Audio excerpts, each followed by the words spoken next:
হুম, দর্শক আসলে দেখতে পাচ্ছেন পেঁপে, এটি আলমগীর ভাইয়ের শাহী পেঁপে এবং একটি একটি পেঁপে কমপক্ষে মিনিমাম, আমি যে পেঁপেটি এখন ধরেছি কমপক্ষে 3 কেজির উপরে পেঁপেটি, এবং এই পেঁপেটি কমপক্ষে 4 কেজির উপরে, এবং এই পেঁপেটিও প্রায় 5 কেজির কাছাকাছি, আর একটু হয়েছে।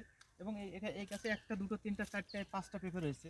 এই পেঁপেগুলো সত্যি খুবই সুস্বাদু এবং অনেক অনেক বড় হয়। আলমগীর ভাইয়ের মুখ থেকে শুনেছি। যেমন আরেকটি গাছ যদি আমি আপনাদের দেখাই দর্শক, এখানে দেখতে পাবেন একটি গাছ হয়েছে, এবং এই গাছে এই যে পেঁপেটা দেখতে পাচ্ছেন, এই পেঁপেটা মিনিমাম কমপক্ষে 7 কেজির মতো হতে পারে। 5 থেকে 7 কেজি পেঁপেটা যদিও এখনও ভালোভাবে পরিপক্ক হয়নি, যে কারণে এখন কিন্তু আলমগীর ভাই চাষি যিনি আছেন তিনি কিন্তু বিক্রি করছেন না। এবং ভাই একটা একটা পেঁপে তো আমি আপনার মুখ থেকে শুনেছি যে 7 কেজি পর্যন্ত ওজন হয়েছে। কিন্তু এখন এই পেঁপেটির মূল্য কেমন? তো এই পেঁপেটি কেজি প্রতি বিক্রি না পিস প্রতি বিক্রি করেন?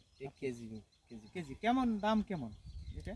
আমি তো পাইকাররা আসে এখান থেকে বাগানের থেকে নিয়ে যান 60 টাকা করে কেজি। 60 টাকা করে কেজি। ও দর্শক, এই মুহূর্তে আপনারা জানতে পারলেন যে পেঁপের ওজন আনুমানিক প্রায় 5 কেজির উপরে হবে উনি বলছেন, এবং 7 কেজি পর্যন্ত সর্বোচ্চ হয়, আপনি সেটাই বলছেন। তারও বেশি হয় তারও যদি বেশি। ফাল্গুন মাসে মাঘ মাসে চারা লাগানো হয়। ও, মাঘ এবং ফাল্গুন মাসের উৎকৃষ্ট সময় চারা লাগানোর এই শাহী পেঁপের। হ্যাঁ হ্যাঁ বর্ষা মৌসুমে কি ফল ভালো ধরে? হ্যাঁ, ভালো তো, ভালো ধরে না, ফলটা একটু বড় হয় তখন। বড় হয়। ও দর্শক, এখন জানেন আপনারা বাংলাদেশের শরৎ ঋতুর দেশ, এবং এই দেশে কিন্তু এখন ঋতু বৈচিত্র্যের খেলা। এখন গ্রীষ্মকালে আমরা অবস্থান করছি। ফাল্গুন চৈত্র, গ্রীষ্মকাল, ফাল্গুন চৈত্র বসন্তকাল যদিও এখন, কিন্তু গ্রীষ্মকালে এখন আমরা বৈশাখ জ্যৈষ্ঠ আসিনি।